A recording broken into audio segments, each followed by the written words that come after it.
Welcome to part 4 of my Kerbal Space Program Real World Space Program series. This is just finishing up the mission from the previous flight, running it under time acceleration because it gets a little tedious. Been really working out the kinks on how to play with Mission Control Extended, which these early missions, I'm wasting too much time just floating around trying to make budget, and my science progression has really slowed, which is kind of the whole point of the game, is to unlock new and fancier parts. So, and this little ship was massively overbuilt for such a short flight, but if I ever find a purpose for it in the near future, it'll be configured for more advanced usage, which is kind of doubtful because there's not really a lot of science to be gathered in low Kerbin orbit, truth be told. And by the time I need something for longer duration stays, I will probably be well into the 3-man pod Apollo style missions, and or even straight into the shuttle, which a lot of people, it seems like a lot of the history of the Apollo program, people just kind of forgot how much it was used after the moon landings. But if I recall correctly, the Skylab project was based off Apollo tech. It was actually carried up by a Saturn V.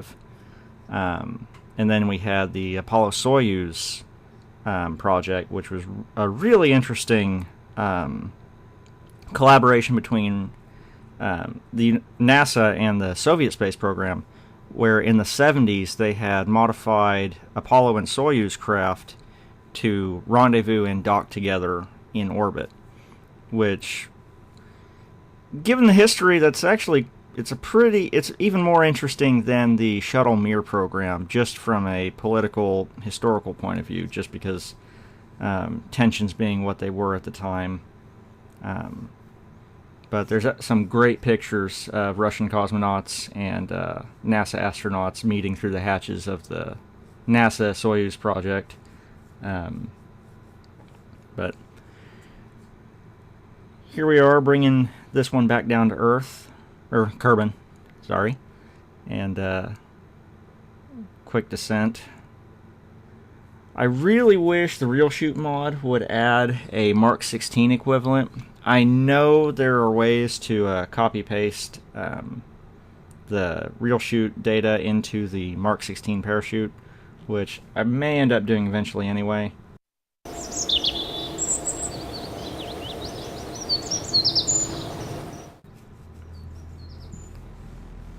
I'm going to go in here and unlock flight control so I can finally get into unmanned probes. And here again, at this point, I'm still trying to strike a balance between getting science and budget payouts. That last mission didn't really collect me a whole lot of science, and I'd really like to make a lot faster progress on this. And there's going to be some science flights, like later on I do build a science jet, as I said I would, and I'm flying around all the different biomes that are kind of harder to get to. I'm just going to show a quick demonstration of how it works and flies, but I'm not going to cover, the hours and hours spent flying this sucker all over the planet, just to collect a couple measly points of science. That has more to do with me being kind of a perfectionist. I just want to clear everything out locally before progressing to the moon or Minmus in any serious capacity. There's a couple missions in the mission pack that'll allow you to do impactor missions, but the science payouts on them are really not all that great. It's really just about managing the money. It's trying to manage two resources, science and cash inflow. And it's a lot easier to manage cash inflow than it is to simultaneously collect science in these early goings, because these early Kerbin SOI missions don't really leave a whole lot of room for cash collection. And the mission I'm setting up right now, there's an EVA objective, and really want to collect that so I can get, it's got a really good cash payout, And once I have the cash reserves, at this point in the game, I've figured out that much like the real world, you do the missions that bring in a lot of cash flow and not necessarily what you want to be doing, but they allow you to afford to send, say, a disposable probe for science collection out.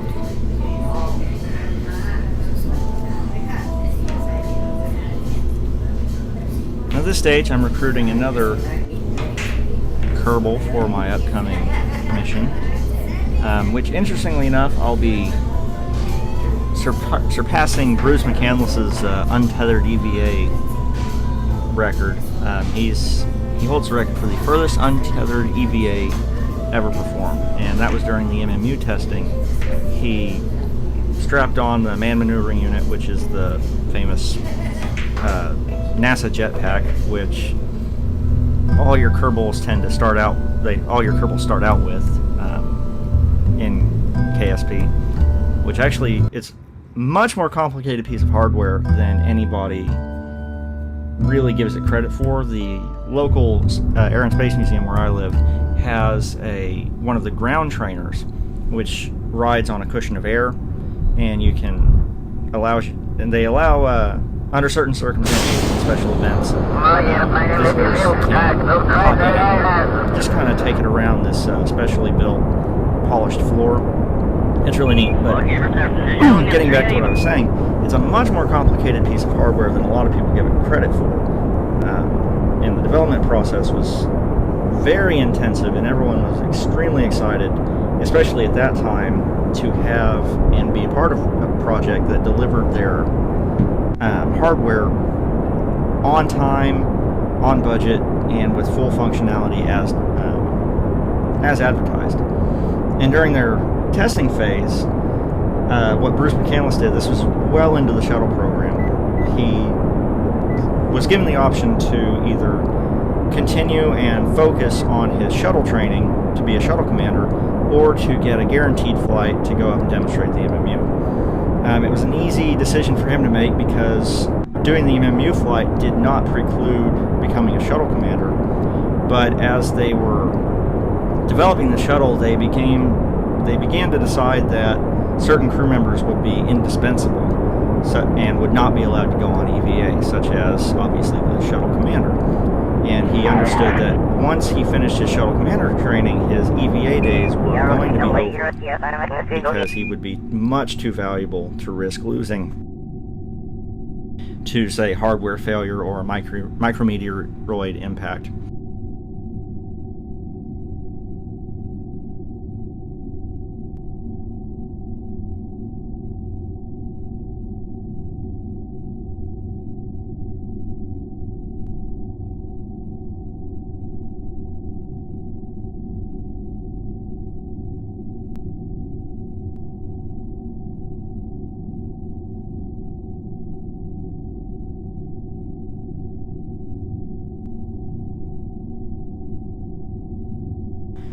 He did his what they call single-axis testing inside the cargo bay. He strapped on the MMU, got into the shuttle's cargo bay, and did roll, pitch, and yaw testing. And once they gave him the go-ahead from that, he exited the cargo bay and floated to a distance of 100 meters. And that's really all those famous pictures you see of a free-floating astronaut in the MMU.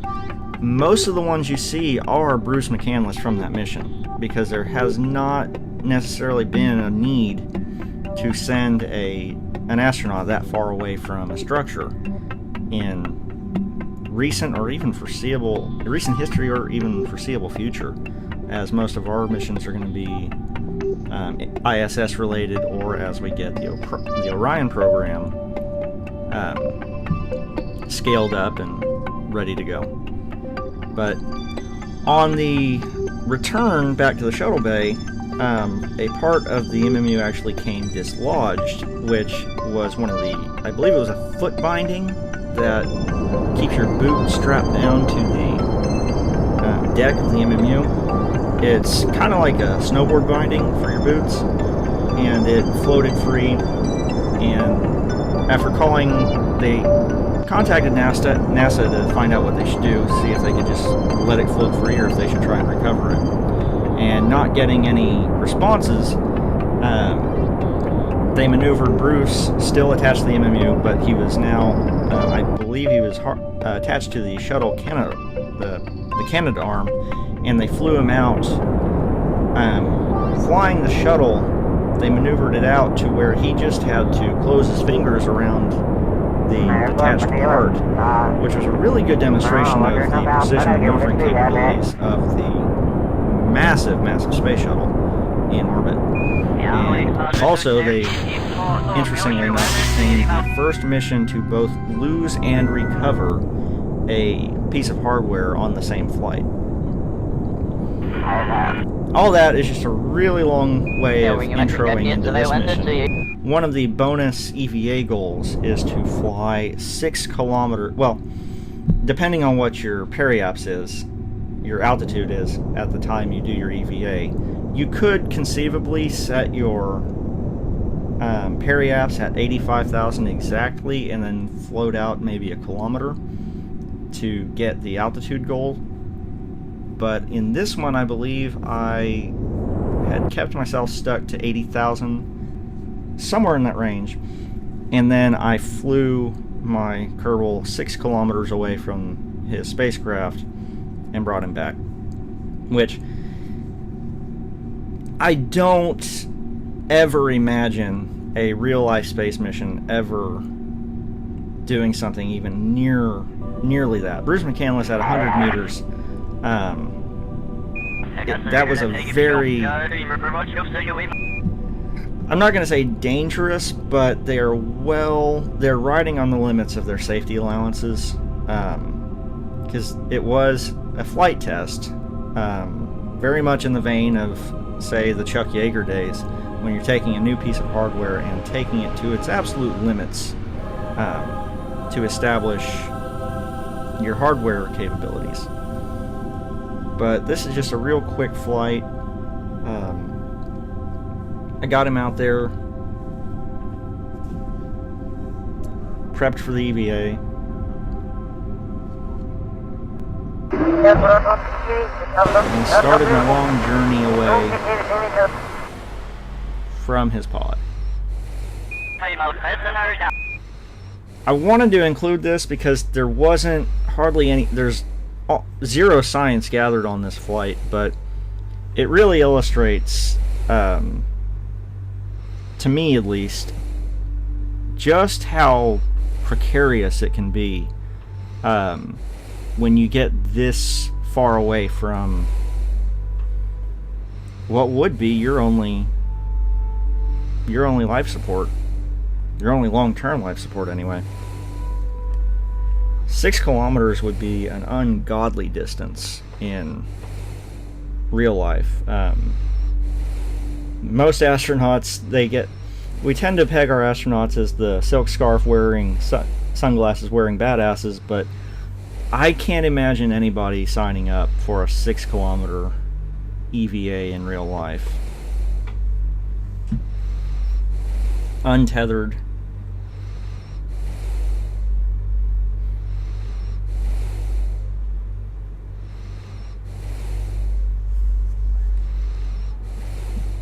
But it's really just a matter of giving him a good enough kick out there and waiting for the distance to increase sufficiently. Starting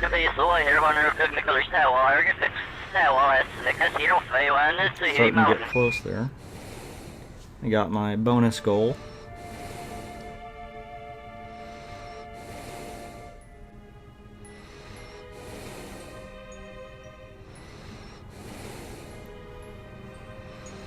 But at with a 6 kilometer difference, the orbit has changed sufficiently that I can't just fly straight back to it. I have to kind of lead the target. And I've got so much relative delta V from my shuttle, or from my pod, it takes quite a bit of propellant just to get my speeds matched back up to where I'm closing the distance again.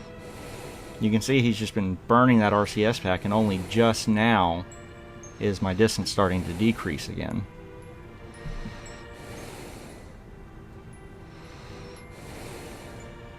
But I just thought this was a fun little untethered EVA mission with a massive, massive payout, at least as far as these early missions are concerned. And at this stage, the only thing left to do is bring him back home.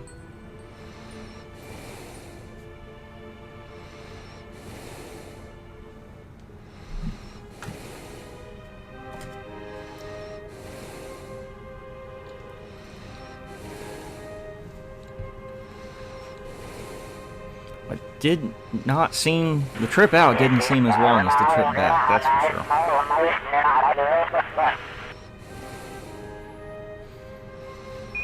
I keep getting random changes in my city lights brightness. I don't know if that's the Distant Objects enhancement mod or what have you, but it certainly is distracting from time to time.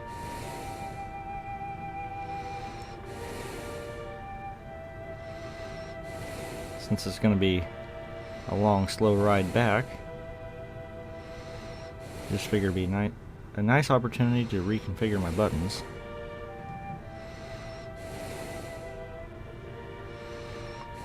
Completely oblivious to the fact that as I'm clicking and dragging across the screen, he's firing his RCS pack. Didn't make too much of a difference in the end.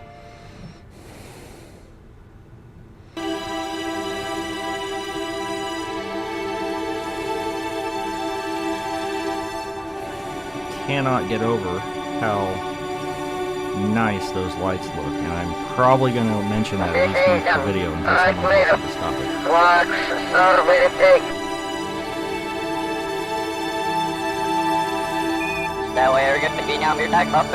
Finally getting to within 1 kilometer, and I noticed that I'm really booking in there. So it's time to start counter thrusting.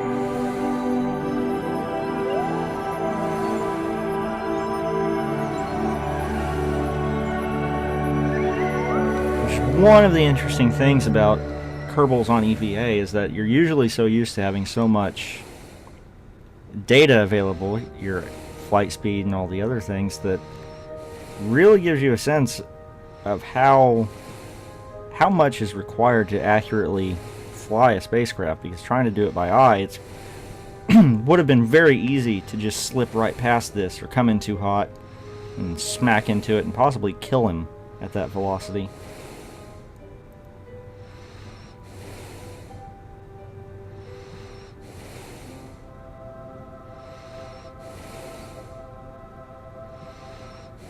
Doing a quick inspection of the ship. I don't know if he was afraid he parked in a bad part of town. Grabbed the ladder and flipped off.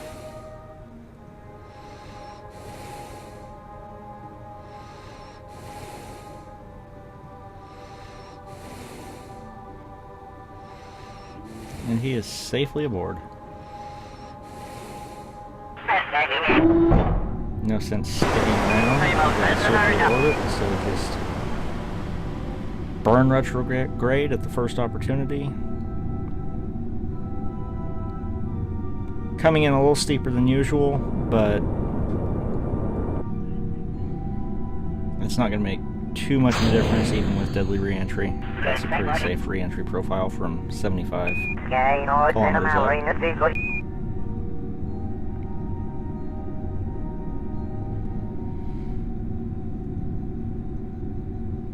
At this point, I don't really care where he came down, so I just dropped the propulsion module off at the earliest opportunity. I just want to get maximum braking force on this pod and bring it down as quickly as possible. I'm seriously running out of patience for these early missions. I want to start doing something a little more exciting.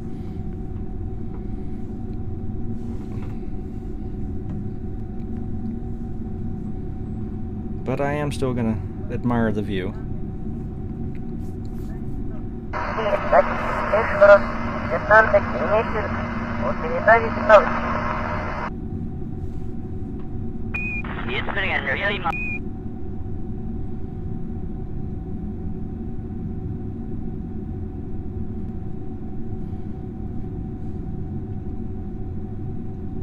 And others have demonstrated in Kerbal Space Program, if you, with the Fairham Aerospace mod, if you do set your center of mass off-center on one of these pods, you can use it to induce an aerodynamic effect, kind of like the Apollo used. The center of mass in that ship was not centered at the very center of it, so you were able to rotate the spaceship and control what part of the heat shield was facing the atmosphere, and you were able to gain lift.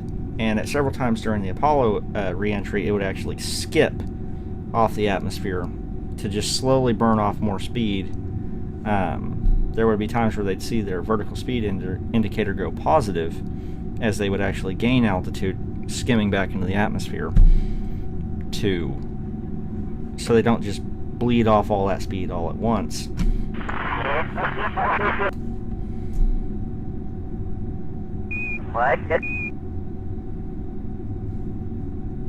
However, even with deadly re-entry, your return velocities from the moon or mid-miss are usually not high enough.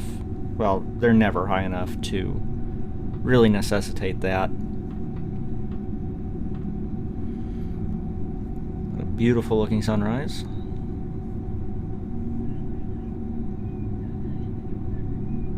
Really biting into the atmosphere now.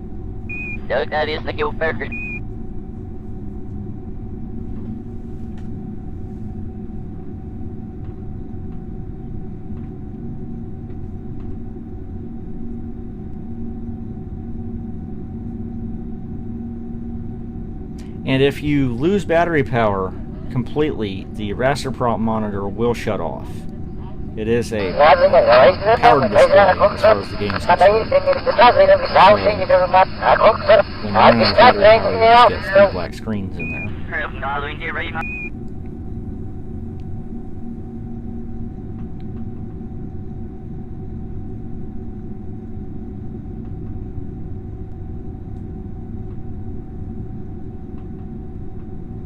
Made it through the atmosphere and deployed the parachute so I can get some major braking force down now.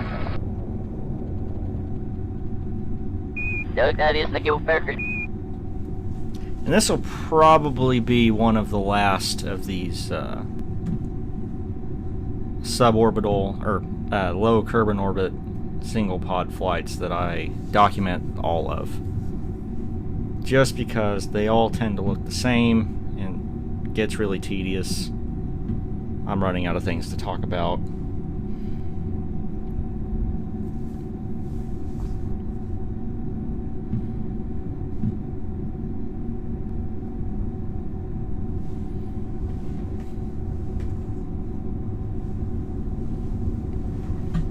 There are some missions that actually have small science payouts, and when I say small, the most I've seen is about 35 science points, which I think is pretty well balanced. A good player, even on their first orbital flight, can usually rack up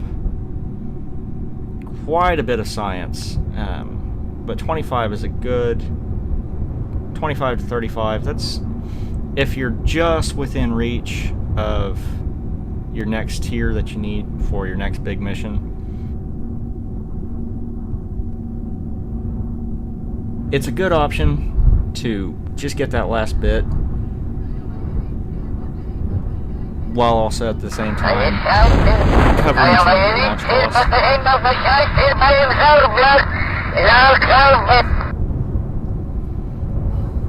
And in fact, my next flight is going to be one of those. It's a polar sensor package that I send to the North Pole in order to get me just over that next tier. Because obviously he's coming back down in the desert. I've already tapped out all the crew science you can gather there. I'm trying to document at least all my science gathering, just so there's so nobody really starts worrying that I'm going into my configuration and typing whatever pleases me into the science field.